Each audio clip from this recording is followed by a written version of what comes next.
Ahmed Khalfan Ghailani was captured in 2004 in Pakistan as a suspect in the bombing 6 years earlier of U.S. embassies in Kenya and his native Tanzania. He was sent to Guantanamo in 2006. A judge ruled against his lawyer's attempts to dismiss the case on grounds Ghailani was subjected to prolonged detention and harsh interrogation at Guantanamo. Observers say the defense is likely to now use those issues in an appeal to jurors about fairness. The prosecution is expected to focus on earlier evidence related to the bombings.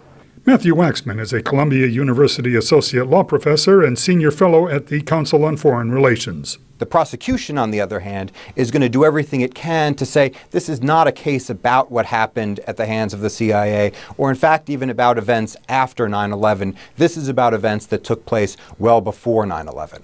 Secrecy is another issue. Legal analyst James Cohen says there could be a conflict between the need to present evidence and to avoid revealing how America gathers foreign intelligence. The government is going to continue to try to keep secret as much as it thinks it can, and release only what they have to the participants in court and to the larger public. But the judge ultimately will decide this, and there could be a clash. The U.S. Bill of Rights says no American shall be compelled to be a witness against himself, and also guarantees a citizen's right to a speedy trial.